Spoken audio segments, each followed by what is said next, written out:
मैं फुरकान खान, मैं बुधनी में हूं और मैं उस पार्क के सामने खड़ा हूं जो अभी विवादों में घिरा हुआ है, जिसका नाम पहले नेहरू था और अब कार्तिकेय पार्क कर दिया गया है।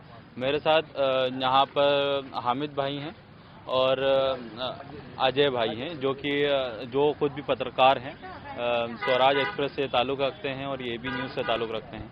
हम इनसे जानेंगे कि इसकी इतिहास क्या है इस पार्क का और ये कैसे ये सब विवादों में पड़ा है। अगर मुझे आप शुरू से बताएं, क्योंकि आप यहाँ से रहे हैं और आपने इसको कवर किया है बुधनी को, तो ये सब विवाद में कैसे हुआ और ये नेहरू के नाम से कार्तिक कब हुआ? ये सबसे पहले था नेहरू बाल उद्यान के नाम से था ये, और ये बना था सन कितने में बना था याद है कुछ?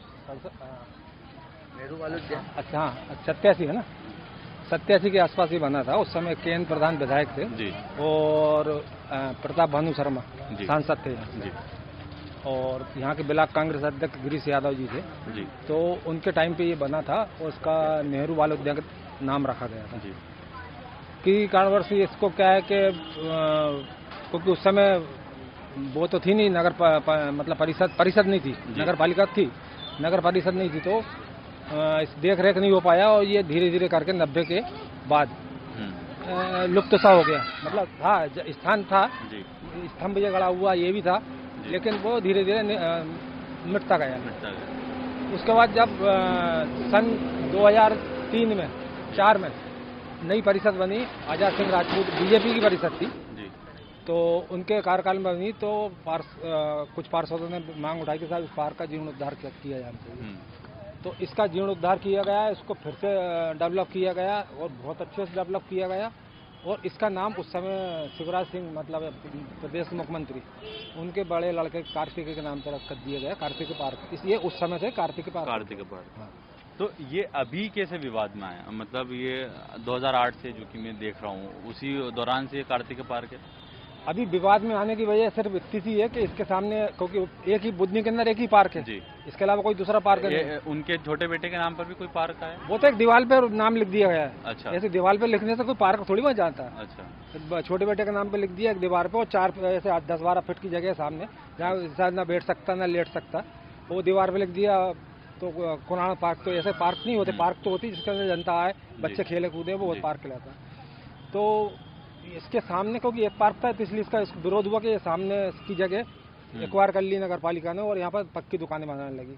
उसके साथ साथ इसके बाजू में ग्राउंड था, उस पर भी दुकानें बना रही। तो उससे क्या हुआ कि यहाँ के ये जो भी लोग हैं जी, तो यहाँ पर सामाजिक और राजनीतिक और धार्मिक कार्यक्रम होते हैं, तो ये ग्राउंड उसमें खत्म हो जाएगा, इसलिए विरोध हुआ।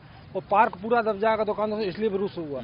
जब विरोध शुरू हो गया तो फिर कांग्रेसियों ने भी इसको पुरानी परतें उखाड़ना शुरू कर दी। तो ये जो बिल्डिंग है इसके सामने बन रही हैं, जो मैं देख भी रहा हूँ, तो ये लोग कौन बना रहा है इसको? नगर पालिका बना रही है। नगर पालिका बना रही है।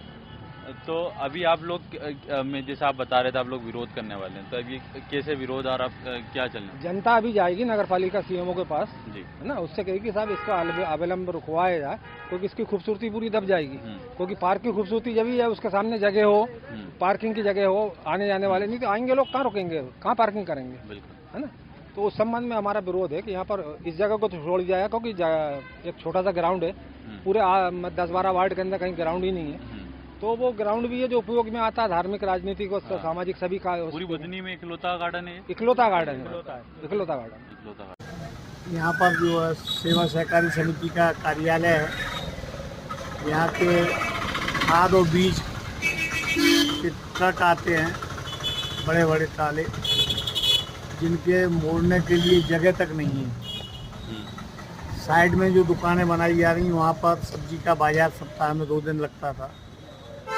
वो बाज़ार इन्होंने यहाँ से हस्तांतरित करके बस स्टैंड, जो 60 लाख की लागत से बनाया गया, वहाँ बसें तो नहीं रुक पाई, लेकिन उन्होंने पहले गेहूँ खरीदी केंद्र बनाया, उसके बाद वर्तमान में अभी सब्जी बाज़ार बना दिया गया।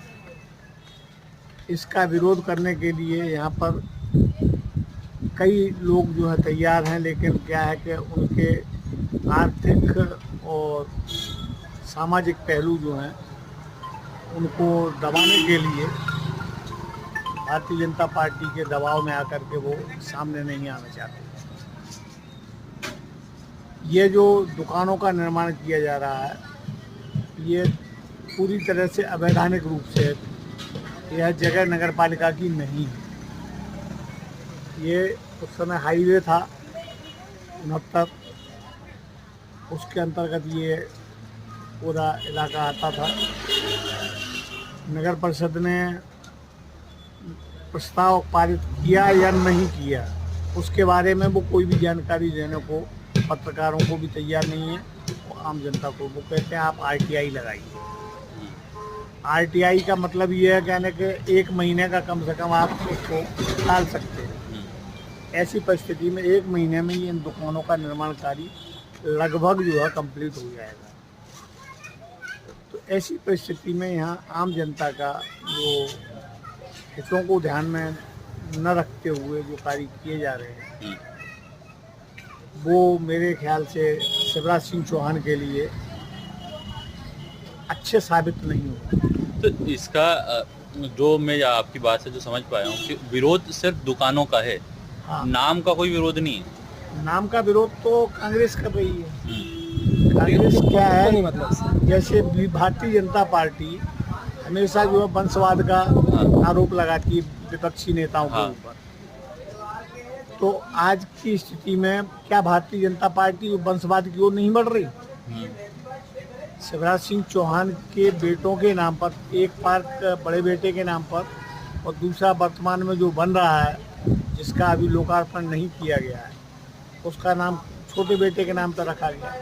कल मेरे द्वारा जब CMO से इस संदर्भ में जानकारी ली गई क्या कोई प्रस्ताव पारित हुआ है, कहने कि भाई हमने उसको अभी क्या है ट्रायल बेस पर जो है लगाया है, सिर्फ नाम कुणाल का।